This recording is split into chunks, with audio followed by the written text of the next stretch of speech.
Like a dependency. It's always going to be a part of you.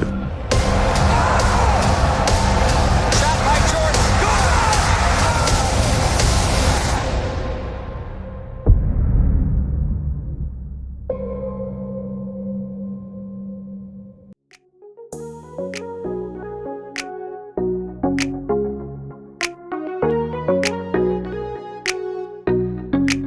Hi guys, юу цаана та бүхэнд энэ өдрийн мэндийг хүргэе. За тэгээд ээлжид Talk with the Rio гэдэг ингээд миний гişin контентын маань episode 4 дахь дугаар маань эхэлж байна. Тэгээд өнөөдрийнхөө дугаараараа зочноор кино talking одоо үүсгэн байгуулагч, за мөн NBA talking panelist, хоёр panelist-ээр оролцдог Идрээ ах маань ирсэн байна. Эди ах маань ирсэн байна.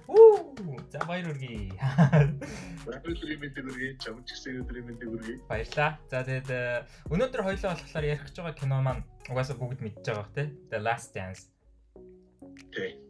TV series, mini series гэж явд юм байлээ. Тэгээд англил дотор болохоор documentary гэдгээр явд юм байлээ. За энэ талаар одоо Идрээ ах маань сайхан тайлбарлах байлгүй да. Тэгээд ер нь сая сүүлд нөгөө Tiger King гэдэг нөгөө баримт кино юу Netflix дээр байсан шүү дээ. Тэр бүх цаг үеийн хамгийн олон үзэлттэй баримт кино болцсон байсан. Тэгээ харин сая сүүлд ESPN тэгээд Netflix-ийн B3 хамтарсан юм бүтээл тэр рекордыг эвдлээ. Тэгээ энэ яг мэдээ шууд энэ одоо өвчин зовлонтой холбоотой олон гэртэй байсан учраас бүгд үзсэн байх, хүлээж аваад үзсэн байх. Тэгээд хамгийн олон үзэлттэй бүх цаг үеийн одоо нэг баримт зураг болж бүртгэгдлээ. Тэгээд яг хит тоонод одоо идвэрсэн мэдэхгүй те ер нь бол ямар ч гэсэн сүүлд үзсэн ямар ч гэсэн тий documentary Netflix хамгийн хандлттай дээр топ 2-т явчихсан. Тийм үү. Тий. Тэгээд яг миний хувьд болохоор нөгөө яг 90-ад онд яг энэ Jordan үеэс ахс өөр үзсэн болохоор би нэг тийм амар өндөр хүлээлттэй байгаагүй л дээ. Одоо угаасаа бүх хэмээл мэдж байгаа юм чинь тий. Одоо Chicago Bulls-ийн бүх хүлийн 6 авраг авсан удирдлагын баримт киног үзэж өссөн. Jordan-ы бүх баримт киног үзэж өссөн учраас тэг амар одоо хүлээлт байгаагүй. За тэгсэн Michael Jordan хэлсэн шүү дээ баримт кино гарахаа өмнө энэ кино үзсэн энэ кино ясны дараа хүмүүс надад нэлээд дургу байх эрсдэлтэй гэдэг. Тэр хэлсэн үг нь миний анхаарлыг их татсан. Би яагаад тэгвэл тийм амар хүн байсан юм бэ? Тэгээд яг үзээд дуусны дараа бол одоо тийм агуу байхын тулд бас агуу их одоо цолиос гаргадаг юм байна гэдгийг л ойлгож авлаа л да. Тэр талаар их сонирхолтой байлаа гэж би өвдөд өгсөн. Надад болохоор үзэхэд бол би нэг тухайн үед Jordan-ыг яг одоо 91-ээс 98 оны үед ч одоо 6 дарааллаж авраг авч байсан. Тэгээд тухайн үед нь би ч жоохон байсан юм чинь одоо яг 98 он гэхэлч одоо хэдтэйсэн нэг 7 молтой л байсан юм одоо тэр авц. Тэгэл яг Jordan ахыг л мэддэг. Тэгэл яг Jordan ах гэл ах нарынхаа гэрт өрөөнд нь оронгуутлаа нэг Дэвид болон одоо нөгөө хин хоёрын Pippen хоёрын Scottie Pippen хоёрын плакат Jordan-ы плакатуудаар дүүрэн байдаг гэсэн. Тэгэл багасаа л нөгөө нэг үзэж харж байсан болохоор тухайн үед ингээл одоо Prestoccer ингээд үздэг байсан одоо нөгөө нэг тоглолт тийм богны бас нөгөө бас тэр чин докюментариудаа бас байдаг байсан шүү тухайн үед. Тэгээ тэрийг үзчихээд юу гэж ойлгохгүй.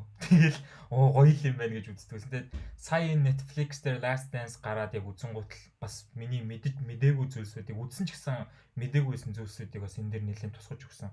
Бас давхар дээрээс нь яг энэ ямар мэдрэмж төрсэн бэ гэхээр одоо сүүлийн үед бас кино сонирхогч бол ялангуяа documentary кино сонирхдаг хүмүүс бас ийм series маягийн зүйлийг нь аягүй үздэг болчих. Тийм магадгүй бас энэ өвчин зовлонгоос бас шалтгаалж байгаа бах. Тэгээд ер нь бол үзэхэд бол маш догтлсон. Тэгээд саяхан бас нөгөө нэг энд Netflix дээр яг ингээд юу Last Dance гарангуутл нь бас нөгөө нэг Nike-ийн юу яагаад Jordan нэгийг дахиж гаргаад тэгээд очрол алан бол одоо яг энэ арталтай нэр тий.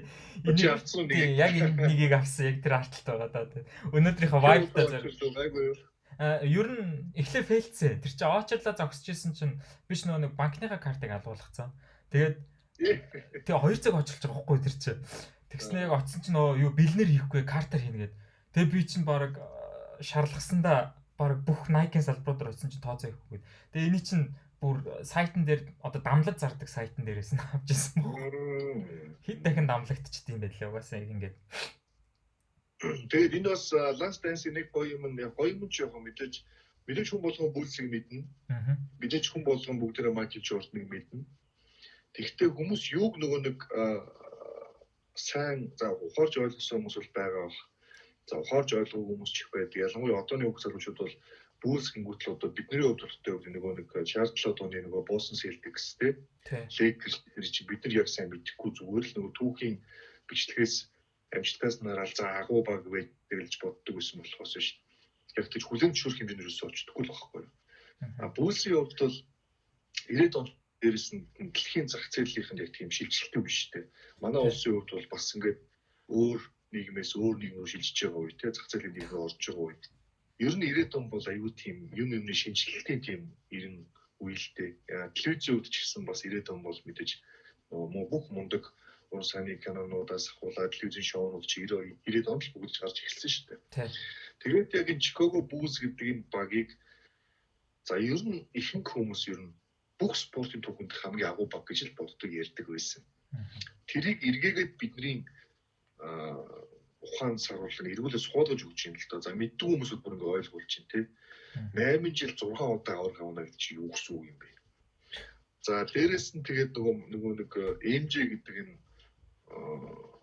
хүн чинь яагаад бүх цаг үеийн хамгийн агуу спортсмен гэж ярьдаг. Зөвхөн сагсан өмнө тоглогч биш. Одоо Мухаммад Али, MJ нөгөө Wayne Gretzky те цүнх хэдэн тамирчид л ингэж одоо бүх цаг үеийн агуу спортын тамирчин гэдэг дээр л яригддаг байсан ш. Тэг бүр яагаад бүр хамгийн агуу нэг юм гэдгийг бүр ингээд дахиад гоё уутлаад өгсөн ийм үрдүн гаргалаа гэх юм уу та. Тий. Яг уу сул тал гэх юм бол мэдээж одоо үнийг бас жоохон хуульсан гэдэг тийм шүүмжлэлт өртөлөө. Ялангуяа Chicago Bulls-ийн тэр Jordan ах Bulls-д очсон үеийн хамт байсан тамирчдыг бол ингээ хар тамхи хэрэгэлдэг те. Одоо архитаар суудаг те тоглолтын өмнө хүртэл ингээ баг нөгөө зааландаа баг нөгөө тамхитчаад ордог гэдэг. Тиймэрхүү шүүмжлэлүүдийг их дагуулсан. Тэр нь бол тэгээ би бол нэг амар худлаа гэж бодохгүй. Яагаад гэвэл тухайн үе бол тийм л байсан байх. Аа дом бол тиймс. Тэр талаараа би бол их онцлог баримт зурлуулаа гэж хардаг шүү дээ. Миний хувьд болохоор одоо зөвхөн MJ Michael Jordan гэхээс илүүтэйгээр энэ documentary дээр зөвхөн хүмүүс яг нөгөө нэг үзэхээс өмнө ерөнхийдөө Michael Jordan тухай юм байна гэж үзэж байгаа шүү дээ. Яг үзэнгуут л энд бүхэл бүтэн одоо Chicago Bulls-ийн тий маш том түүхийг товч хураангүйгээр оруулсан. За мөн дээрэс нь supporting одоо киногоор ярих юм бол supporting actor гэдгээр явах юм бол одоо Scottie Pippen-ийн талаар маш гоё түүхүүдийг харуулсан байсан. За мөн дээрэс нь Dennis Rodman-ы тухай бас айгүй гоё одоо түүхүүдийн талаар бодит байдлуудын талаар бас мэдээллүүдийг хүргэсэн. За мөн Doug Collins тэгээд хин Steve Kerr-сэн. Тий. Тэгээд мөн дасгалжуулагч нөгөө сүүл дасгалжуулдаг нь Phil Jackson. Phil Jackson-ы бас энэ дээр нөгөө нэг гаргаж байгаа үйл явдлууд нь яг юу вэ гэхэлэр бүх одоо Chicago Bulls яг тухайн үед байсан яг нэг олчилж үзэх юм бол яг нэг дөрвөн хүнийг харуулж байгаа юм л. Phil Jackson, тэнгуудлаа Dennis Rodman, тэнгуудлаа Scottie Pippen, Michael Jordan. Эдний яг нөгөө back story-нуудыг нь айгүй гоё уйлдуулж айгүй гоё хийж өгсөн. Тэр нь илүү сонирхолтой байсан надад. Миний хувьд бол яг үзсэн. Тэр Steve Kerr-ийн аавын талаар би мэддэггүй байсан шүү дээ. Тий. Тэгээд яг тэр MJ-гийн MJ чинь бас ааваа биш алдсан. Steve Kerr аавыг бол бүр багтаа алдсан. Тэр хоёрын тэр аав тэр нь холбогдоод айгүй гоё бас гаргаад ирж байгаа байхгүй. Тэр бас гоё багтсан. Тий. Бас эпизод 5 байлуу 6 дээр баха Kobe-гийн талаар бас айгүй гоё дурддаг тэр хэсэг гардаг. Тэр бас тийм 5 дээр All Star байсан. 98 оны All Star байлаа. 97 оны All Star байсан. Тэрэн дээр Kobe-гийн талаар дурддаг тэр хэсэг бас гарсан. Миний бодлоор бас нэг жоох ингээд нэг юм клүү гарч ирсэн юу гэхээр Kobe-гийн бас documentary бас удахгүй гарах байх гэж бодсон. Ер нь бол ойрын 3-4 жилдээ ч юм уу. Сая ерөнхийдөө бол бичлэг нь бол ерөнхийдөө хийгдэжсэн гэж хэлдэг юм байлээ. Хийсэн гэсэн. Тийм. Тэгээ сая бас MJ дээр ч гэсэн бас ингэж хальт гарч ирэхийг бол бас хийгдсэн байх л гэж би өвдөө ойлгож байгаа шүү. Тийм, Kobe дээр бол хийх бах. Тэгээд ер нь бол ийм спортын баримтыг яаж хийвэл зүгээр юм бэ гэдэг тийм шинэ стандарт тогтоож л болдоо бүр. Тийм. Яг NBA-гийн нөгөө аврагын нөгөө багийн нөгөө баримт юу бол нэг удаагийн юм баардаг. NBA өөртөө хийждэг. Дандаа сакс хэрсээр дуусдаг шүү дээ. Тийм. Одоо бол энэ хүмүүсийн хувийн амьдрал руу их орох бах. За дээрэс нь энэ нөгөө хөшмий цаана буюу тэр нөгөө хөтөлбөр хадны хувцсолгорууд юу болдгийг ер нь энэ мэрэгжлийн тамирчин чинь байна гэдэг чинь ямар их одоо цолиос шаарддаг юм бэ гэдгийг айгүй олон талын өнцгөөс нь гаргацсан. За яг юуны эвлүүлэг их гоё хийгдсэн байсан. Эвлүүлэг үнэхээр гоё. Дээрээс нь саунд трек бол үнэхээр гоё ширсэн. Тухайн үеийнхаа үед одуулж ирсэн гоё дуунуудыг тавьж өгсөн тий. Short vibe буцаад яг back to the 90s рэг очиж байгаа юм шиг мэдрэж төрсөн. Яг тэр үед очиж байгаа байхгүй юу. Тэгэхээр чи энэ чинь ер нь бол хийц талын үед ерөнхийдөө яг нэг үлрэлийн бичлэг шүү дээ уулна. Нэг үлрэлийн бичлэг ингээд 10 парттай нэг парт нь баг 1 цаг тий. Тэгээ ингээд 10 цагийн ийм үзүүштэй ийм бүтээл болгоно гэдэг чинь бас энэ дээр ажилласан тэр нөгөө нэг хайруулагчд нь продюсерүүд нь байна. Эвлүүлэгчд нь байна. Үнэхээр мундаг ажилласан байл гэж би бол харсан шүү дээ. Зүгээр ч нэг спортын баримт киног ингээд хамгийн олон хүн үзчихдэг л байхгүй юу? Яаж чадсан. Зүгээр спортын баримт кино байдаг. Хин ч ингэж спортын баримт кино талаар ингэж амар хүн ярьж ирсэн юм л дээ. Тэр утгаараа бол үнэхээр тийм шин одоо шатанд авчирлаа гэх юм уу да тийм одоо баримт цуурлаг. Хийцийн хувьд бол үнэхээр яхаарахгүй маргаангүй яг таны хэлснээр маш гайхалтай болсон. Бараг л бүрийн хэмжээний олон ангит биш бараг л олон ангит кино үзэж байгаа юм шиг яг бүрийн хийцэн кино юм үзэж байгаа юм шиг тийм мэдрэмж төрчихсэн. Бас нөгөө нэг зөв юм над юу харагдсан бэ гэхээр нэг юм сөрөг дүр хэрэгтэй шүү дээ. Тийм альва юм. Тэнгүү тэр мөрхийн нөгөө Jerry Krause менежер. Тэр нь бүр одоо энэ Space Jam яг нөгөө сөрөг дүрийн нэг нөхөр өгдөг шүү дээ. Өөр ертөнцид ингээд хүмүүсийг нөгөө одоо нөгөө боолчлоод өгдөг. Тэрнтэй яг төстэй юм байхгүй би хаач гисэн тэр нэг жоо нэг тийм. Тэгвэл юу утсахгүй ш. Jordan Space Jam байхдаа айгүй бол тэр муу дүрийг Jerry Krause албаар адилхан хийгсэн ч юм уу тийм. Тийм хүн байж магадгүй байхгүй Jordan. Maybe. Jordan бол мэдгэсэн ш. Ямар амар хүн бэ тэр тийм. Йоо нэрс. Jerry Krause-ийн талаар бол ерөнхийдөө энэ дээр баг яг сөрөг дүр гэдэг утгаас яг нөгөө нэг менежер хүн гэдгээрээ надад яг юу анзаарчихсан бэ гэхээр яг би яг энэ Jerry Krause-ийн талаар яг сайн ярих гэжсэн чинь яг та сая яг ярьчлаа дээ. Яг нөгөө Jerry Krause болохоор өөрөө бизнесмен хүн ерөнхийдөө багийн менежер хийдэг болохоор одоо нөгөө тоглогч нарыг яг бизнес талаас нь хардаг болохоос яг хувь хүн гэдэг талаас нь айгу баг хардаг байсан юм болов гэж би хувьдаа дүүрэнсэн юм нь бол яг нэг хүн тэр хүний ажил нь өөрөө тэр л дээ. Одоо энэ ерөнхий менежерийн ажлыг одоо манай NBA сонирхчид ч гэсэн ер нь бүх спорт сонирхчид ч гэсэн энэ ерөнхий менежер гэдэг нь ямар чухал юм бэ гэдгийг одоо ойлгож байгаа хэл та. Тий. Айгүй олон жилийн өмнөөс юм их хардаг байх юм шүү дээ. Тэр нөгөө Тони Кук ч хэлбэл те өөрөө бүр Австралид тэр Харвардд очиод үзээд Европт тоглож байгааг хараад тэгээ бүр энэ бол манай багийн ирээдүйн гэдэг ингээд эртнээс хэлсэн байсан гэж бас мундаг нүдтэй байна. Тий. Тэгээд нөгөө Dennis Rodman гэж юм бэ гэдгийг судалсан. За Родмон чинь манай Pippen Jordan-оор нийлчих юм бол ер нь гайгүй юм байна гэдгийг бас ингээд дотроо ингээд нөгөө тооцоолсон байсан. Үнэхээр мундаг байна. Тэгээд уран сайныг сүүлдээ нэг гоё төсгөлтэй байдаг. Хичнээн сөрөг дүрийн баатар ч гэсэн сөрөг дүрийнхаа баатрыг нөгөө манай өөр сэнтлийн баатар чинь магтдаг. Тэгээд бүгдээ л хамгийн сүүлд Jerry Krause-ыг магтаж байгаа байхгүй бас. Тэгээд нөхөр өөрөө бол өнгөрцөн. Миний санаж байгаа 12 онд илүү дээ тий. Одоо хүн өвчнөд байсан. Тэгээ өнгөрцөн. Тэгээд 2001 онд байна уу да Bulls-ийн менежер ажлыг өгсөн байдаг гэсэн санагдаж байна. Тэгээд яг Bulls-ийн фэний хувьд бол би Jerry Krause бол маш тийм одоо хүндэтгэлтэй ханддаг байсан. Сайн мэддэг байсан ер нь бол. Яг бол бидний үздэг үед ч юм бол бид нар ерөнхий менежер багийн эзэн гэхээр хамаагүй байлаа шүү дээ. Зүгээр л сайхан хэмжтийг хараад үздэг байлаа. Одоо бид нар чи ерөнхий менежер хэмбэ гэж аяг үздэг болсон болохоос ш. Тэр үед маш шал өөр байсан шүү дээ. Тэгэхээр тэр сөрөг дүрийн баатар дээр Jerry Krause гараад ирж байгаа. За тэгээд би тэр анх нөгөө трейлерын цацгаж явах үед Harmon Electra яагаад яг өгсөн болох юм гэдэг агадсан гэж Rodman-ы тэр амар story дээр Electra их гоё орж ирж байгаа байхгүй. Тийм ээ. Яг 90-ад оныхоо одоо хамгийн хот хүмүүдийн нэг шүү дээ бас Harmon Electra. Бас яг ингээд аюул гоё дүрүүдийг оруулсан байлээ. Тэгээд Stern-ыг бас оруулсан тийм нөгөө David Stern өнгөрсөн. Тэгээд David Stern-өөс яриа авсан мэдээж нөгөө Bryant байгаа. Black Mamba бол яагаад Jordan би магадгүй нэгсрэнээр бол баг Black Mamba барахгүй байхдаа гэж хэлж ирсэн байггүй. Манай хүн бүр тэр жоох 18 настай байхдаа мэдчихсэн байгаа үстэй. Энэ хүүхэд алах нэ. Энэ хүүхэд ерөөсөө миний бүхний хуулбарлаж байна. Тэгээ бүр сайжруулж чинь тэрийг дахиад сайжруулж чинь.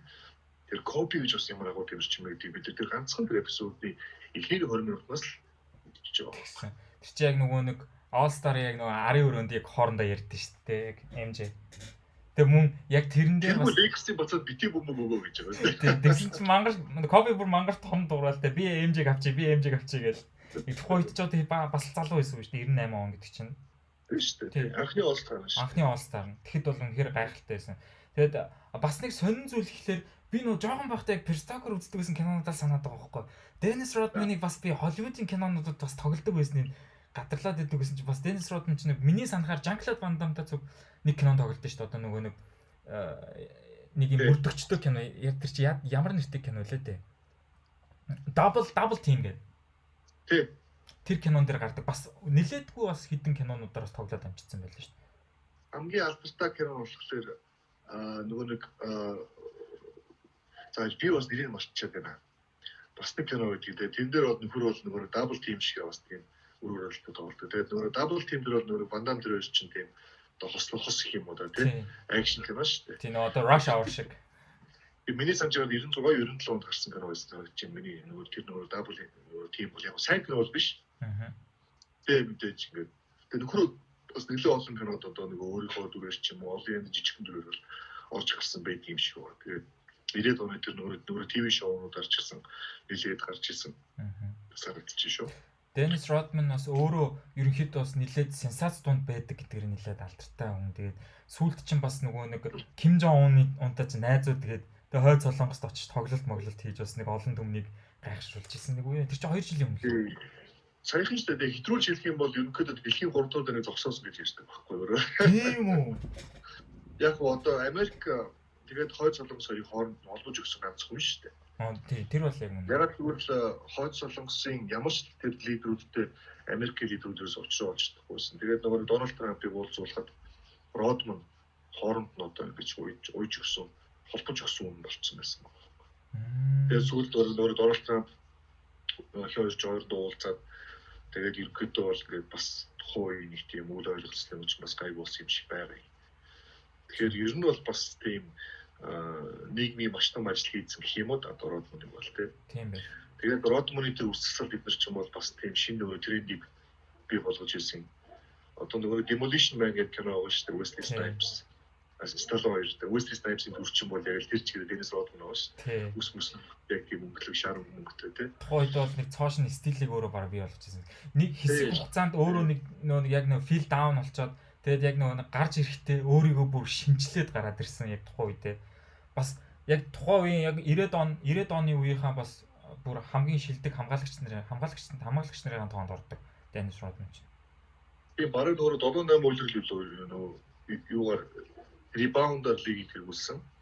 Тэгээд нэгэн эсрэг нэг хамгаалалт дээр бол ерөөсөө баг хамгийн агуу гэж хүртэл сая баримт өндөр хэлж байгаа шүү дээ. Родман тийм мэдрэмжтэй хамгаалагчийг мэдгүйгээд MJ өөрчлөгөөр хэлж байгаа. Би Родман хэлжсэн шүү дээ. Би бараг ингээд шөнө ирээд эсвэл өглөө эрт ирээд ингээд нөгөө зөвхөн нөгөө самраас бөмбөг авах тасалгаа хийдэг. Бөмбөг хийх хараас те яаж шийдэхэд бөмбөг хаашаа хөөдөг. Бүр тоглогчоор нь дотор задлагдсан байдаг гэж байна. За энэ тоглогчийн шийдэлт бол алдвал ийшээ байна дөө те. Энийх ийшээ байна дөө. Тэгээд бүр ингээд ребаунд гэдэг юм бүр ингээд шижлэх ухаан болгоцсон. Тэгээд дээрэс нь өөрийнх нь тэр нөгөө хөдөлмөр чанар ягаа нөгөө шоучд бизнесээр маргааш бүүсэрэн чинь нөхрийг шийдгээд юу тойруулж гүйлдэг. Эсвэл Родман баг хамгийн түрүүнд бүгдээс гэсэн шүү дээ. Буцаа юм бод түрүүнд очиод буцаа юм бод нөгөө талд дахиж хамгийн түрүүнд очиод. Тэр юм бол ерөөсөө талбай дээр бүх юм аяг л гардаг. Тэгээд хамгийн гол дээр нөгөө талбай хадуур юу хийж байгааг юм тэр бүүсийн өдөрлгүүд болон хамгийн гол нөгөө Phil Jackson бол хүлэн зөвшөөрсөн. Хин хэмбэ гэдгийг хүлэн зөвшөөрөөд энэ хүнээс би юу авах вэ гэдгийг авчин. Тэгээд заавал нэг амир тийм нэг юм руу уйж барих гэдэг шаардлага байхгүй. Манайд ч өөрөө бас одоо нөгөө буддизм шашныг судалсан. Тийм хүн учраас Phil Jackson гэж яагаад тэр лекцчуд авсан тийм мэдээд байгаа байхгүй тэр хүний тоглогчтой харьцах тэр ур чадвар байна, тоглогчдыг ойлгох, тэр сэтгэл зүйчийн тэр нэг айгу мундаг чанар байна. Аав нь болж байгаа тэр одоо тэр дүр нь байна. Phil Jackson бол MJ тоглохгүй гэсэн байгаа шүү дээ. Хамгийн ихэд гардаг юм дээ шүү дээ. За Phil Jackson бол тоглохгүй өнгөдөлж ярьсан. Бид тоглохгүй гэж хэлсэн. Тэр бас айгүй мундаг агуул хүн байсан байгаа байхгүй юу? Одоо ч байгаа л тас. Одоо ч байгаа. Тэгээ бас нөгөө нэг бас Dennis Rodman дээр бас ярих зүйл нь гэх юм бол би сая юу ярих гэж байгаа юм болчих жоо. Хальт орж ирэл гараа авчих жоо. За anyway дараагийн хүмүүс маань болохоор Scottie Pippen-ийн талаар ярив. Scottie Pippen бол өөрөө айгүй нэг тийм нэг тийм нэг л дүлгөө хүн байгаад харагдаад юу ч яг л байх ёстой зүйлээ хийх ёстой зүйлээ хийдэг. Тэгээд яг өөрөө болохоор яг нэг хүмүүсийн ярианууд одоо тэр алдтай хүмүүсийн яриануудыг сонсонгууд яг нэг Майкл Жорданы яг сүүдэр доор байсан л гэж айгүйх ярьдаг юм байлээ. Ерөөдөө. Тэгээ ер нь бол хамгийн агуу нөгөө Робин гэдэг байна тий одоо Batman бол Робин гэдэг хамгийн агуу Робин гэдэг тэгээд хоёр дахь байна гэдэг Scottie Pippen шинээс хараад гэж байна. Тэгээд Scottie Pippen дээр бол яг үндэ энэ нөгөө докюментараар би бол маш их хүндэлдэг маш ихээр одоо бүр илүүгээр хүндэлдэг болсон. Тэгээд Pippen-ийн хувьд тэр одоо урт хугацааны мөртлөө одоогоор бодохоор их баг дүнтэй гэрээ мөртлөө тухайн үед бас том л гэрээ байгаа юм шиг та. Тэгээд айгүй олон айлын хүүхэд тэгээд өөрөө гэр бүлээ авч явдаг тийм үү. Ингээд хамгийн гол нь нөхрийн тэр хувийнх нь нөгөө тэр характер болохоор яг тэр Жордны бүр яг эсрэг нэг байхгүй. Ямар ч амбиц байхгүй. Тийм. Одоо юу гэдэг нэг юм ашаад үеидээ бүр ингээ гисэн тийм хор шар бол баг маш баг Жордантай харьцуулахад. Жордан бол ингээд айж мааж бүр өөрийнхөө хажууд байсан учраас алтны хажуудах юу шаардлагатай гэдэг шүү дээ. Яг тийм юм Pippen-ийн хувьд бол. Тэгээд Pippen бол нөгөө дараад нь бол маш үнэтэй гэрийг хийгээд явсан шүү дээ. Houston Rockets-тай. Тэгэхээр хүүгээ бол Pippen бол тэгж яахтар алдсан юм бол байхгүй. Тэгэхээр тэр бэлтгэлтэй байх талбай дээр гарч ир тоглож гин. Талбай дээр байгаа мөртлөө амар тийм гол импакт үзүүлнэгээ Jordan хийж явж гин. Тэр хүн яг сүүл зүгээр сонсоод Pippen бол нэлээд нөгөө дурамчил байсан юм билээ бас. Гарсан үр дүнд нь. Тэгээд тэр нөгөө тоглохгүйгээд нөгөө суудаг тэгээд нөгөө тооны бүгүй шидэд ажлын бодыг хийдэг тэр үед ч гэсэн Scorpion-ийн үйл тийм хар өдөр байсан гэдэг. Тэрийг нь бас ингээ амар онцлог ирчихсэн. Pippen бол жоохон онцгой санагдсан юм байл л дээ. Бас айгүй сайн тоглогч нарын нэг. Тэгээд тийм би нэ Dennis Rodman-ын талаар яг юу ярих гэсэн бэхээр нэг Bulls орохоос өмнө өстө жинхэнэ Bulls-ын жинхэнэ шүдний өвчин байдаг байсан байлаа шүү дээ. Тухайн үед тоглолтууд бол Jordan-ыг бол ерөөсөө самбарт ерөөсөө дөхүүлэхгүй сайн хамгаалдаг, сайн тоглогч байсан байлаа. Detroit Pistons чинь 2 жил дараа авраг гарах. Тэрнээс өмнө дахиад бас нэг үлрэл ингээд MJ-ийн Bulls-ийг даахад ерөөсөө Rodman болгон байсан байна. Тийм. Яг мэдээж Brazil Thomas тэр бүгдээрээ гайхалтай байсан ч гэсэн хамгаалалт хамгийн эцэсттэй очив. Тэгээд тэр Pistons-ийн хамгаалалт Rodman-ийн rebound хамгаалалт ч угаасаа амар байсан. Тэн дээр бол яг тэгээд бас эргээ харахад MJ, Magic Johnson тэгээд нөр Larry Bird гурвыг гурвангийн эд үед ялсан. Бас ганцхан баг л байгаа. Detroit Pistons Isaiah Thomas тэр бүгд. Тэгэхээр бас ямар агуу байсан бэ гэж харж байгаа. Зүгээр ягаад тэр багийг одоо бол NBA болон одоо NBA-ийн фэнүүд нэгт гэж үл хашаадаг байх хэлээ тэдний арга барил байсан. Ягаад гэвэл одоо эсрэг дүрийн баг эсрэг дүрийнхтэй өстөө нэр хүүл таарны шиг тийм л нөхөд байсан. Тэгэхээр яа харахгүй. Одооны сагсан хүмүүс бол тэрийг бүр ойлгохгүй. Зүрх зоддог байсан болохгүй. Талбай дээр зодон болдог байсан. Нүл зодон болдог. Тэр богино хэмжээний бичлэгнүүд дээр гардаг шүү дээ. Бүр амар юмнууд болдог. Бүр баг тархиар нь савж унгаагаад. Тэгээд сая сүүлд бас ямар сүүл гарсан бэ гэсэн. Isaiah Thomas-ыг мөрөөдлийн богт оруулаагүй шалтгаан гэсэн чи MJ юусоо те би Isaiah Thomas байх бол тоглохгүй шүү гэдэг байсан. Бид нар бүгдийн тэрийг мэддэг байсан. Тэгсэн чинь Jordan би тэгээгүй гэсэн чинь сая сүүлд бичлэг цацагчлаа шүү дээ. 2007 онд өөрийнх нь тэр нөгөө нэг радиогийн ярилцлаганд ороод хэлжсэн. Би бол ерөөсөө тэр нөгөө Rob Thorne гэдэг хүнд бол хэлсэн. Isaiah Thomas байх бол би тоглохгүй шүү гэж хэлжсэн гэдэг. Jordan удлаа ирсэн байгаа шүү дээ. Яг харахгүй. Isaiah Thomas-ыг аюул үйлдэлтэй маш өнөхөр харамсалтай. Ягаад гэвэл Jordan-ы зөвхөн Jordan биш, Magic Johnson, Bird, Jordan тухайн үе бүх одуудын эсрэг үнэхээр сайн үслэгч байсан. Дээрээс нь хувийн характерын асуудалтай байсан. Яг л манай Chicago хотын. Тэгээд Chicago-гийн тэр хүнд хэцүү тэр нөгөө дүүрэгт өссөн хүмүүс учраас тийм характерын асуудалтай. Миний ойлгосноор бол их тийм хараал их хэлдэг хүмүүс ёстой байхгүй талбайд хараад үзсэн юм шиг байна. Тэгээд ер нь жоохон нэг тийм сөрөгдөө дээрээс нь Pistons амар шиг юм байна. Тэгээд манай хүн ерөөсөө хувийн ярилцаа гэдэг юм байхгүй болсон юм шиг. Тийм учраас Detroit юу мөрөөдлийн багт орч чадаагүй. Мөрөөдлийн багт John Stockton орно шууд орно.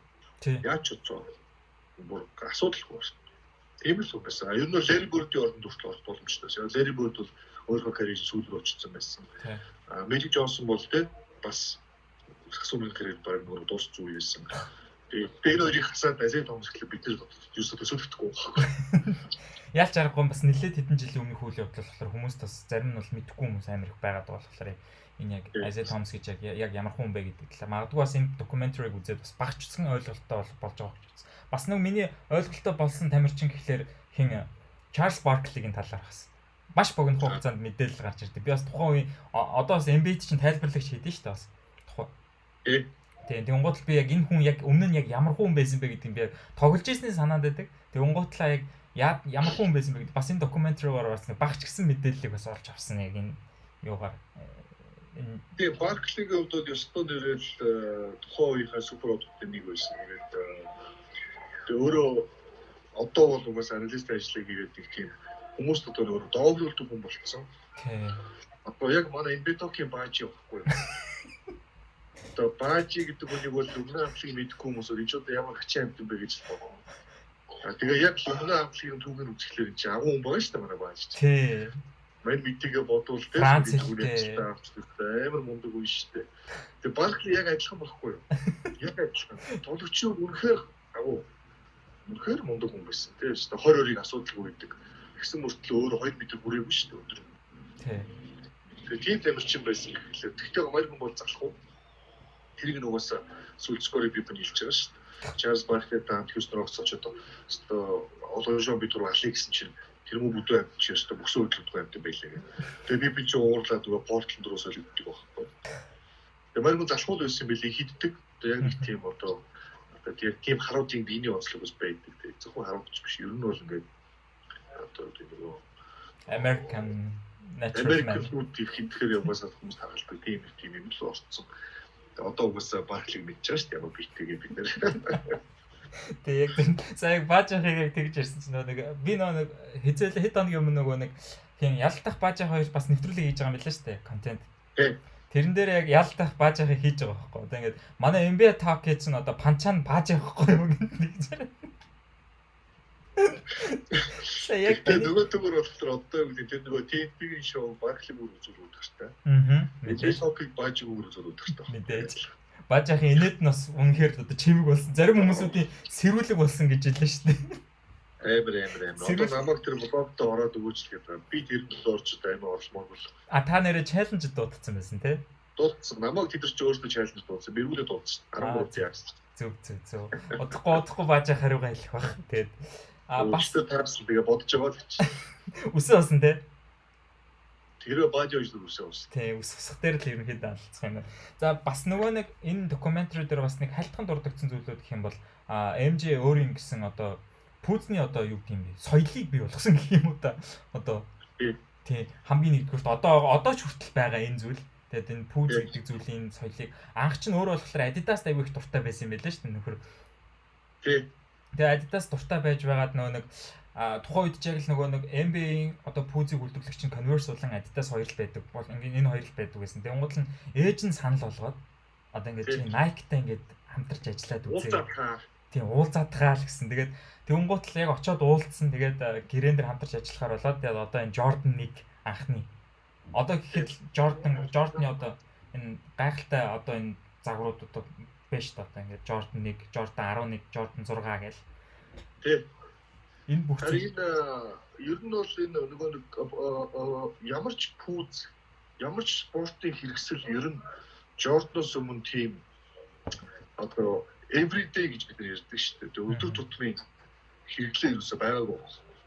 Эргээ харахаар саксны пүүзийг сакслогдоод өгсөн. Тэ? Тухайн спортын хэрэглээг тухайн спортоор хэрэгтэй л өгсөн. Гэтэл Jordan-ы Air Jordan брэнд нэгээс ахуулаад ерөөсөө зүгээр загварын нэг маш том хэсэг болцсон байна. Тий. Бас нэг энэ пүүзнийхаа юугаараа хамаарч бас нөгөө нэг сенаторт нэр дэвшижсэн. Тухайн үед яг анх гарч иржсэн өнгө дарстан.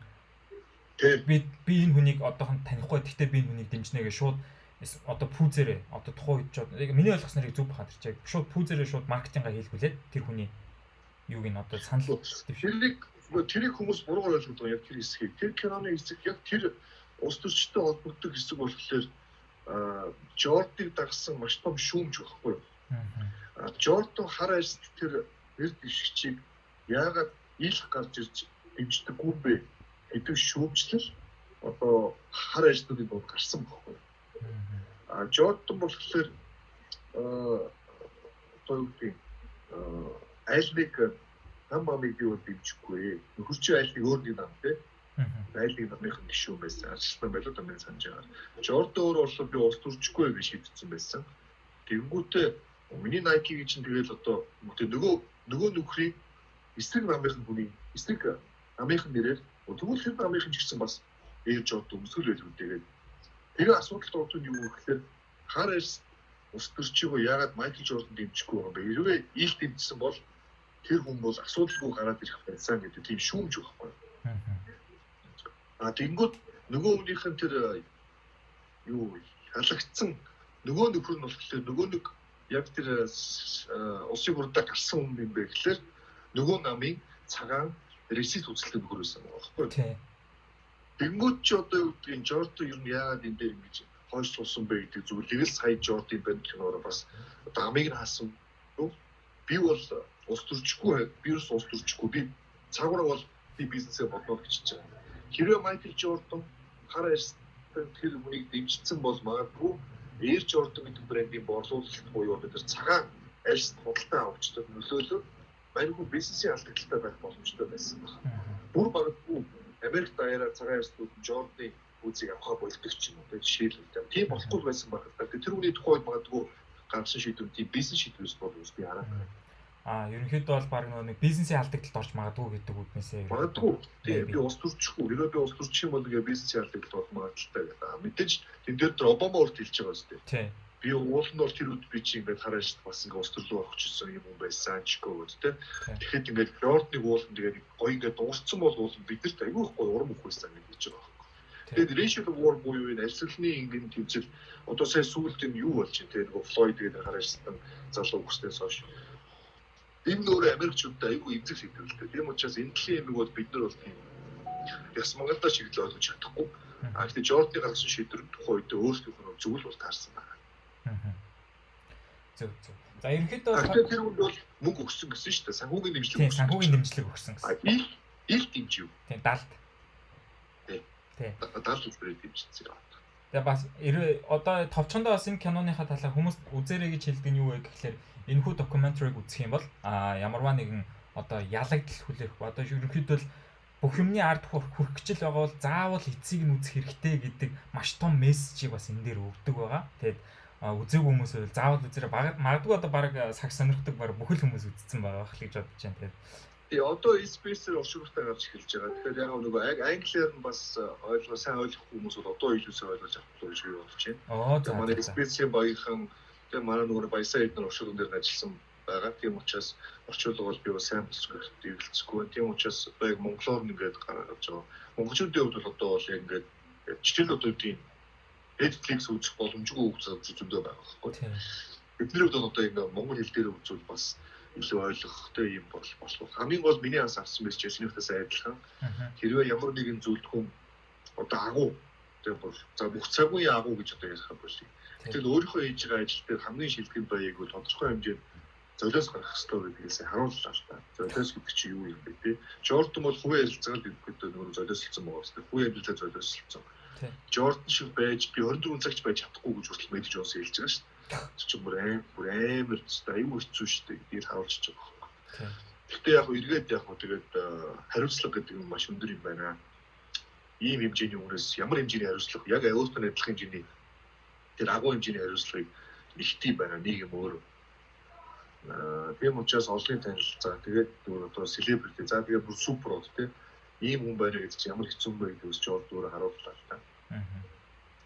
За ерөнхийдөө бол хоёулынгийнх нь ингээд Last Dance-ийн талаар ярилцах гэдэг хэсэг маань ингээд өндөрлөж байна. Тэгээд маш гайхалтай докюментари байгаа. Тэгээд та нар бас ороод заавал сонирхож үзээ. Бас Монголд бас телевизээр маань бас ингээд монгол орчуулгатайгаар гарч байгаа юм байна. Тэгээд маш гоё боломж гарч ирсэн байна. За тэгээд бас эдийнх ингээд та бас үзэж байгаа хүмүүст манай санал болгоё гэвэл ямар кино санал болгоё гэж бодож байна. Одоо Last Dance-ээс өөр.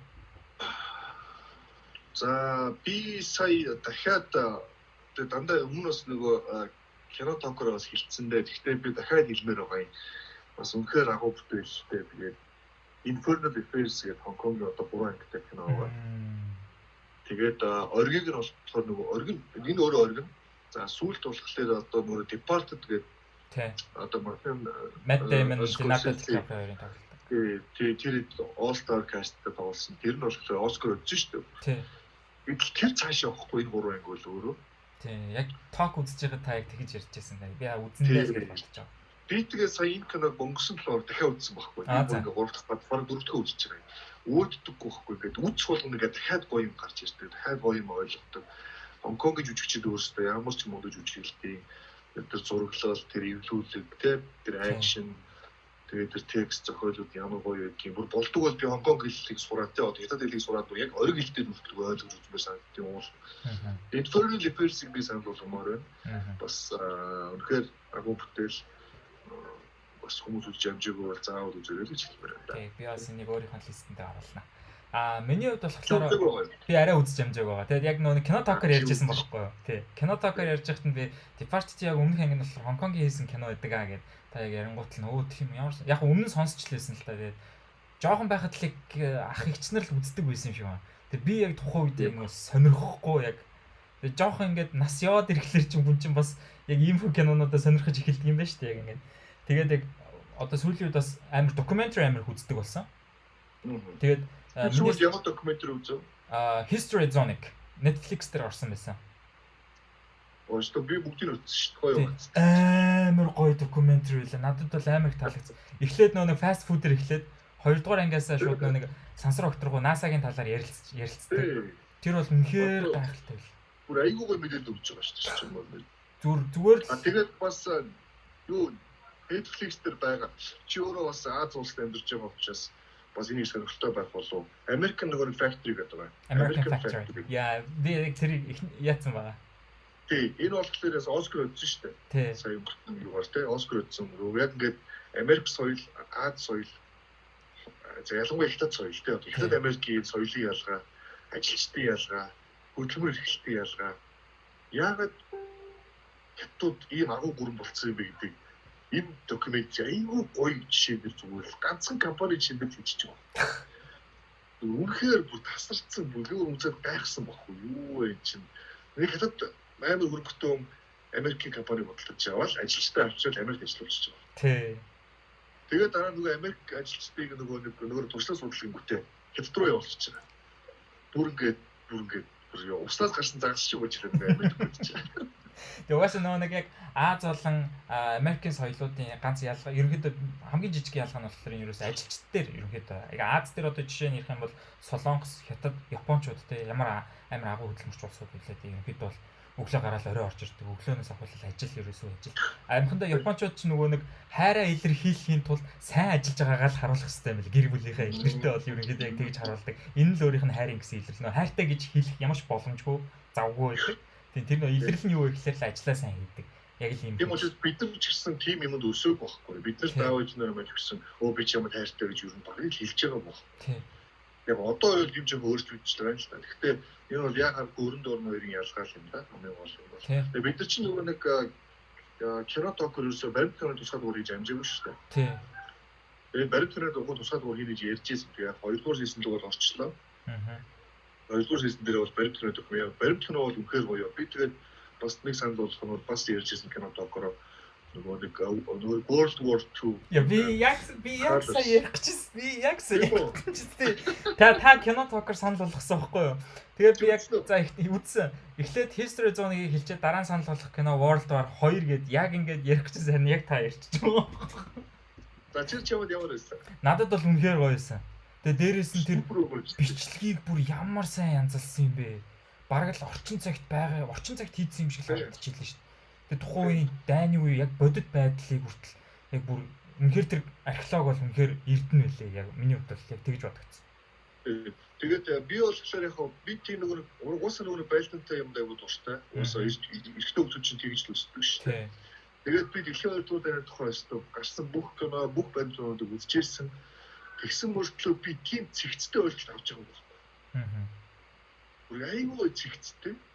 Яг тэр чухал яг тэр нөгөө байлдааны хэсгүүдийн бүгдээр нь онцлонгуудаа тэр хэсэг нь өөрөө яг юм он цагийн дараалалтай, үйл явдлын дараалалтай яг араараас холбогддог. Зүгээр л яг хавд за нэг энтийн данаар ганц юм бичээгээл энтийн данаар ганц юм бичээгээл энэ тийм хийгээгүй. Тий. Бүгдийг ингээд амар гоё араас нийт учраас тэр бүр үнэхээр гоё байсан. Тэгээд үнэхээр амар.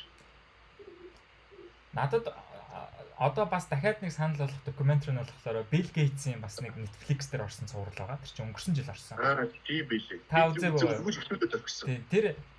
Тэр бас надад тэр яг миний яг докюментари руу орох яг тэр сэдлийг өгсөн байхгүй юу? Яг онлайн яг мини series докюментари руу яг оруулах сэдлийг дөрвөлсөн. Анх Bill Gates ерөнхийдөө бол эхний хоёр анги нь бол Bill Gates-ийн тухай story явагддаг. А тэгвэл одоо нөө Bill Gates чинь ерөнхийдөө одоо юу гэдэг бүтээгдэхүүн гаргана гэхээс илүү тэгээд шал өөр прожект дээр ажиллаад байгаа. Одоо дэлхийн одоо энэ хүн амын өсөлт болон бас бохирдол дээрээс нь энэ ариун цэврийн байдлууд дээр ерөнхийдөө их тулгуур ажиллаж байгаа. Энэхүү талаар амар их гардаг мэдээллүүдийг бас нэлээд сайн өгдөг ба. Тэр бас надад аягүй таалагдсан. Тэгээд магадгүй Netflix-тэй ч юм уу Netflix-гүй бол Pirate одоо далайн дээрэмчнээс татаад үзвэл бас энэ бас аягүй тийм сонирхолтой мэдээлэл одоо хүнд бас нэлээд маш том одоо мэдээллийг хүргэж өгөхүйц одоо яг тийм докюментари болсон байлээ. Надад бол аягүй таалагдсан. Бас би бол тэр үзрэгээд дуусна. Тэгээд сэвэлцэн байгаа докюментариг нэг байгаа. Тэгээд одоо нөгөө Elon Musk одоо нөгөө Mark Zuckerberg тэгээд одоо нөгөө Bill Gates энэ агуу энэ хүмүүс чинь ингээд бас ингээд нийгэм рүүгээ зөвхөн улс руугаа биш тэ бүр дэлхийн ийм том асуудлуудын эсрэгээ дуурж хөдлөөд эхэлсэн гэдэг нь бас иймэрхүү баримтлалаас гоё харагддаг юм биш л дээ. Зөвхөн зөвхөн нэг их хүн болоо зогсоогүй тэ тэр олон хэмжээгээр эргүүлээд бас дэлхийг хайр хамгаалах юм дээс өөрсдөө бас үе оруулаад явж байгаа гэдэг гоё санагдсан. Миний хамгийн сүүлд үзсэн баримтлал нь бол аюу хүн сэдвтэй. За. Дөрвөн цагхан Netflix руу орсон. Нөгөө Jeffrey Epstein гэдэг нөхрийн тухай Filter гэж хэлдэг байж тээ. Filter Rich гэж байгаа. Filter Rich. Jeffrey Epstein гэдэг хүн байгаа. Jeffrey Epstein. Окей. За энэ Jeffrey Epstein гэдэг хүн өөрөө болохоор Америкийн нөгөө тэр компаниудын нэг байсан. Би хамаагүй спойлерд мөргөө. Гэхдээ ер нь бол асан дүрээгүй охтуудыг хүчрхийлдэг байсан. Энэ одоо нөгөө баячуудын хүрээллийг харуулсан юм бэл. Зөв. Америк гэж яахгүй. Тэгээд яг хуу жоо R-rated мэдээж энэ бол тийм юу хөнгөн юм ерөөс би хүүхдүүдээ битээ үзсэн юм байна. Гэхдээ нэг сурамж болох юм юу гэхээр 14, 15, 16, 17, 18 настай охтууд бол энийг үзэх юм бол за ийм хүмүүсээс хол явах хэрэгтэй юм биш үү? Ямар хүмүүсээс хол явах хэрэгтэй юм бэ гэдэг өөртөөс ойлгох болов гэж би зөв харсан. Айгүй хүн зэтгэвтэй. Гэхдээ угаасаа чи нөгөө баримт төрөнд хийцийг мэдчихэж тэр аймаг хийцтэй учраас нэг орчуулсан алгүй шүү дээ. Одоо хамгийн сүүлд болохоор миний хүрэх гэж байгаа хүмүүсийг заавал үзээрэй гэдэг кино бол саяхан бас Netflix-д орсон. Гэхдээ өмнө нь бол гарцсан байсан кино. Prestige гэдэг энэ бол миний одоо бүр топ 10 листэнд байдаг хамгийн шилдэг кино. Тэгээд Christopher Nolan-ы бүтээл, Hugh Jackman болон Christian Bale хоёрын тоглолтог үнэхээр гайхалтай бүтээл байгаа. Энэ киног бол заавал үзээрэй гэж хэлмээр байна. Элбийн нууц бол элбийн гайхамшигын талаар багч гисэн хэтрүүлэгтэй мөртлөө бас ингэж яг нэг юм бодит юм шиг. Кристофер Ноланы өөрийнх нь хийцнийг тийм шүү дээ. Яг юмыг амар тийм хит бодит юм шиг харуулдаг. Бодоод үзэн бол хийсвэр юм шиг мөртлөө ингээд хийцэн харангуйлаа тийм бодит юм шиг хийдэг чадлаараа одоо хийдгээрээ амар алдартай найруулагч байгаа. Тэгээд энийг бас заавал үзээрэй гэж хэлмээр байна да. Тэгээд хоёлоо баг ярьж байгаа кинонууд бол би биэндээ баг үзсэн кинонууд л юм. Гэтэ бас танаас авсан сая тэр хоёр докюментари киног би заавал үзнэ тэрийг. Тэгээд ерөнхийдөө одоо бол энэ 20 цэрийн үеэр бол ерөөс өмнө болгон киног үзчихсэн цаг өнгөрөөж байгаа шүү дээ. Тэгээд одоо удахгүй тэгээд 7-8 сараас энэ бас тэгээд тайлагдаад тийм шинэ кинонууд гэж гарч эхлээд бүгдээрээ кино төрлөөгөө яваад ингээд буцаад энэ юм руу орохлоор би бол ийм reset хийх гэж бодоод байгаа байхгүй. Refresh button дарцсан, reset хийсэн. Дэлхийн тэр чигээр нэг шинжилсэн ийм хэдийгээр муу зүйлч гэсэн олон мянган хүн амьсаа алдсан ч гэсэн тодорхой хэмжээнд энэ хүн төрөлхтний хувьд бол тийм сургамж авахаар ийм үйл явдал боллоо. Тэгээд спорт, за entertainment хөгжим тий кино урлаг ер нь бүгдээрээ л энд бол автлаа. Энэ хохирлоо. Гэхдээ сайныг харах юм бол бид нэг бодвочтой болж байна. Одоо иймэрхүү зүйлтэй холбоотой зөндөө кино хийгдэх баг. Тий. Эхнээс агуулаа хийгдэж эхэлсэн мэт анзаарсан уу? Netflix дээр coronavirus гэдэг coronavirus-гээ баримт киног үзсэн. Тий. Одоо бүр уран сайнны кино хийгдэх байх тийм бүр ингээд би бүр Холливуудын хэмжээнд хийгдэх байх гэж бодож байна. Тэр ер нь бол их тийм сургамжтай яг уу мууг нь мэдж байгаа ч гэсэн би бол их тийм сайныг их хардаг. Уучраас ер нь бол их тийм сургамжтай их тийм зөв ийм зүйл боллоо гэж хараад байгаа. Яг хүн болгон 2020 оныг үзий ядж байгаа л та мэдж байгаа ойлголттой. Гэхдээ аливаа муу юмас чинь сайн үр дагавар гардаг шүү дээ. Тэгээд энэ сайн үр дагаврыг би бол ийм ресет хийсэн хүмүүст нэг юм толгойд нэг юм ойлгуулж өгсөн.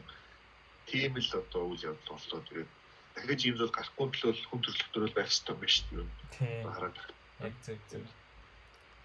За тэгээд одоо энэ удаагийн маань дугаар маань энэ хүрээд өндөрлөж байна. Тэгээд миний дугаарын зочинд бас урилгын маань хүлээж авсан. Эд яхта маш баярлаа.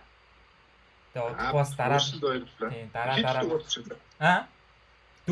дөрөв дугаар. Эхэнд маань санаа ороод тэгээд түшиг ороод тэгээд Rusty ороод одоо та авчих. Бид идэж араас нь явуулсан юм. Ер нь бол дараараас нь агнаад чинь хантинг хийгээл яваад. Яг л надад амар том inspiration өгсөн зүйл нь юу гэхээр кино talk надад амар их inspiration өгсөн. Би бол өдөр болгон 7 хоног болгон гарах шууд амжуулгууд дандаа үздэг. Яг л би ч өөрөө киноны улаан ороход юм. Тэгээд ингээд заримдаа ингээд кино үзчихэл яг ярих гэхэлэр яг ингээд ярьчих хүн олддог байхгүй юу? Тэнгуут яг кино talk үзэнгуут яг миний хараагүй өнцгүүдийг бас миний ярих гэж бодож исэн зүйлсүүдийг бас айгуугаа ярьсан байдаг. Тэр нас надад айгуугаа таалагдсан. Тийм мод төслийн гол зөвлөл ер нь бол би хараад кино talk бол ер нь бол энэ MB эдгээр бол цааш хөсөл байхгүй. Ягаад гэвэл хүн болон кино сонирхдаг учраас MB гэдэг бол яг л MB-ийнхаа өсөлтөөр яваад байгаа юм. Тэгэхээр дуран саны кино гэдэг чинь бид нар хэдэн ч дугаар ямар сэдвэр хийж болно тийм төрлөөр нь хийж болно. Ингээд баг он хийж болно шүү дээ. 1910 он гэж хийж болж байгаа байхгүй. Тэгээ бүр ингээд 2000 он хүртэл ингээд хэдэн мянган дугаарч бид нар хийж болно. Эцээс дуусахгүй юм төсөл баг. Кино гэдэг тийм кино гэдэг би яг анхаарсан л та яг манай төсөл гаргахаас өмнө бас иймэрхүү контент хийх байсан. Одоо хэд болсонгүй. Одоо бол үржигдсэн байгаа байхгүй. Одоо чидэл сая хэлж юм. Айгүй олон подкастууд, айгүй олон блогууд тэгээд он сайн кинотой холбож зөндөө нөгөө нийтлэлчд гарч ирж байна. Сошиал хуудасууд айгүй ихээр гарч ирж байна. Хүмүүс зүгээр нэг ингээд өнгөрөхгүйгээр бүр мэтгэлцдэг болцсон байна те кинонд ирж байна. Ийм цэжилж байгаад үзэж байгаа. Энэ бол өөрөө айгүй том агуу том уурлаа. Гэхдээ би бол өөрийгөө өчигдсөхгүй мундаг кино мэддэг хүмүүс хэлэхгүй. Гэхдээ ийм шүүмжлэгчээр гарч ирэх хэрэгтэй. Ялангуяа Монголын киноны шүүмжлэгч гарч ирэх хэрэгтэй. Мэдээж шүүмжлэх гэдэг чинь зөвхөн муул нэг зүйл биш шүү дээ. Магтан одоо болохгүй байгийг гаргаж ирнэ. Тэрнээс улбалаа сайн шахаад. Одоо манай нөгөө хэд ч юм бол бүгдээрээ л ингээл эндээс өөрчлөлт бэрэл ажиллаад дандаа уурсан кинотойгоо холбоотой юм дээр явдаг болсон. Тийм байлээ. Тэр маань өөрөө ингээд аюу гоо цааш өөрч бүрэн боломжтой. Тэгээд хөгжимдөр ч гэсэн би бас бодож байгаа. Тэгээ одоо нэг хөгжмийн урлагч одоо бас жоо унчаад байна шүү дээ. Манайд бол ямар ч хөгжмийн контент юус байхгүй болцоо. Одоо music talk гэж би өөр хиймээр байгаа байхгүй. Би өөр хөгжим сайн мэдгүй ч би баажиг хийж байгаа байхгүй. Баажиг залахгүй бол эзэж хийхгүй байхгүй. Тэр хамгийн гол нь би бол чамаас хүсмээр бити энийгээ зогсоогоор. За байна. Ингээд харангуй гоё болоод студидтэй болоод тийм Монгол ирсэн ч гэсэн Монгол ирж таарна шүү дээ. Тэгээд бүрхайныг бүр мэрэгжлийн гоётой холбоо тэгээд тэр чинь сангуу махуд оддохгүй ч гэсэн битгий шантраараа цаашаа спонсорлоо болно айгуу гоё явдаг учраас ингээд яаж тэгээд Монгол ирэхээр бас манай төсөл дээр ороорой гэдэг урилгыг бас өргүүлье. Баярлаа. За ингээд удахгүй бас season 2-ын кино talk-оор бас ингээд оролцох нь. Тий. За бас яг таны хэлдгээр яг тэр шүүмж гэдэг зүйл яг Монголд бас амар хэрэгтэй болтой. Хүмүүс яг кино уран бүтээлчдэр ч юм уу шүүмж гэдэг зүйлийг яг нэг муулна гэдгээр нь ойлгоод байгаа юм шиг байна. Шүүмж байгаа цагт кино хийж улам сайжирдаг юм шиг надад санагддаг байхгүй юу? Бид нар энэ дээр алдаад байгаа юм байна. Бид нар зөвхөн үйл явдал дээр анхаарал гэсэн байна. Хизээч одоо юу гэдгийг дөрүүд дээр анхаарч хийж байгаагүй юм байна. Одоо дөрүүд дээр анхаарч хий гэдэг ч юм уу тий. Яг л одоо Холливуудын кинонууд дээр шавсны гэрээ хүмүүс хараад өө энэ Терминатор байна л гэж хийг нь ярьдаг шиг. Яг л Терминатор гэдэг дүрийг амар гоё хөгжүүлээд өгсөн байдаг шиг Монголд бас яг юм зүйл. Тэр утгаараач тэр бас сүүлийн үед бас одоо ингээд фантастик фильмийнхэн ч юм уу одоо ингээд багаар ингээд бас кинонуудаа бас нэлээд ингээд чанар нухаж сайжруулж хийгээд байна. Бас тэрнээс агууштай байгаа да. Тэгээ мөн бас сая таны хэлснээр одоо паналист маань бас жижиг төслүүдээр ажиллаж байсан. Сая бас миний харснаар бол мөнгөн маань болохоор сүүлчийн нүүдэл гэдэг нэртэй прожект дээр ажилласан байлээ. Тийм. Ингээ багаар Rusty маань юмудаа хэлж байгаа. Миний контент маань бол ерөнхийдөө баг жилийн өмнөөс эхэлсэн байхгүй юу? Тийм. Тэгээ ерөнхийдөө трейлер reaction гэж хийдэг байсан. Киноны трейлер үзчихээд тэгээд задлаад энэ трейлер дээр ийм хэсэг гарч ийн, ийм болохоор энэ дээр ингэж гарч магадгүй. Тэгээд найруулагч нь ийм, жүжигчдэр нь ийм хүмүүс тоглолдог гэд ингэж явдаг. Та бас энэ трейлер реакшнаа ч гэсэн бас зогсоохгүй бас үргэлжлүүлэн. Тэгээд ойр тус нэг жоохон кинонууд зогссон байгаа болохоор трейлер айгу бага байгаа. Бас нөгөө нэг хажуугаар нас юу гэхэл мэдээж киноны яг уу кинотокийн эхний эпизодууд дээр яг угаасаа энэ хоёр ах эди хоёр маань жоохон ингэж чирэгдэжсэн. Тэгээд яг ингээд явц хугацаанд дондоо бол ингээд одоо яг ингээд гүйцэж эхэлж байна. Одоо ингээд эди ах хүртэл одоо ингээд яг зохиолч нарууд дээр нэлээд тулж ажилладаг болцсон. Зохиолч нарыг айгу төлхөө ярьдаг бол энэ хоёр ах маань болохоор эхэндээ анаа чин тийм билүү гэдэг байсан чинь одоо шууд уралдаад ярьдаг болцсон байсан шүү дээ. Ер нь сүүлд рүү бол. Тэр эхний эпизод чинь Star Wars те Avengers Avengers тэгээд нөгөө хоёр юуны тулаан комиктэй тулаан болоод баяр чи тэрийг мэдгүй байхгүй яг үнэндээ. Тий. Би бүр сүлд те нөгөө нэг Batman, Superman гэдэг чинь ингээд нэг юуны нэг ертөнцийн юм байна. Нөгөө нэг ертөнцийн юм би сүлд мэдчихсэн үнэндээ бол. Бүгд нэг Google дээр бид нар чинь Google дээр гэдэг үгээр аягүй тийм өөрсдөө хаацсан байхгүй. Тий. Google дээр хаацгаа үзэхгүй. Бидний үе чинь тийм байхгүй. Animation чинь бид нар бас ойлгохгүй юм байна. Тий. Одоо буцаад бид өөрчил. Бид сая Avengers би Airbender шигтэй нөгөө амар тийм. Airbender? Тэрийг хүртэл одоо би сайн үлдчихэж байгаа. Airbender. Тэр чинь бид нар тэр чинь хол байхгүй. Тэгвэл бид нар 90 оны юм ярьхлаа чинь манай эдийг хол болчиход байна. Ер нь жоохон анзаарагдаад байна. Би бас яг адилхан 90 оны үеих яг нөгөө нэг аав ээж үзээд суугангууд л цуг суугаад үздэг л байсан. Тэнгуут л яг нөгөө гол айдиа нь юу юм бэ гэдгийг нь ойлгохгүй. Ерөөсөө л үйл явдлыг л хардаг байсан байгаа байхгүй. Тэгээ бид нар чинь дээрээс нь ойлгохгүй шүү дээ. Тий. Хэл байхгүй. Орос хэл чинь нөгөө нэг орос нөгөө бүх дуу оруулалтаа ганцхан темпер ярьдаг хүн байгаа шүү. Нэг ах л яриад байдаг. Ихтэй ч гэсэн юм тийм хэлсэн байхгүй. Тэгээ бид үйл явдлыг зүгээр IGX-ийн мэрэж ойлгож хоорондоо худлаа зохиож бууалдаг тийм л үе байлаа шүү бид тэр чинь. Одоо бол та нар үе чинь асуудал байхгүй англи дээр их ингэ ярьж байгаа. Орчлууд ярьж чинь фэстивал чи өөрөө шал өөр үе гараад. Одоо бид нар гүйцэтгэж аргагүй бид гүйцэтгэж байгаа. Зүг яа. За тэгээд дугаарт маань оролцсон эд явах та маш их баярлалаа. За тэгээд удахгүй бас дараагийн дугаарууд маань бас оролцохаа гэж бас бодож байна. Тэгээд уус энэ дугаарт маань ингээд зочд маань ингээд буцаж ингэж ирнэ. Одоо өөр ингээд шинэ кинонууд гарах юм бол ингэж эргэж хоорондоо ингээд ярилцдаг яг тийм хүү дугаар болж байгаа. За тэгээд энэ удаагийн маань дугаар энэ хүрээд өндөрлөж байна. Та бүхэн таалагдсан бол лайк, share, comment, subscribe дарахаа бити мартаарай. За тэгээд дараагийн дугаараар уулзлаа. Түр баяртай. Bye bye.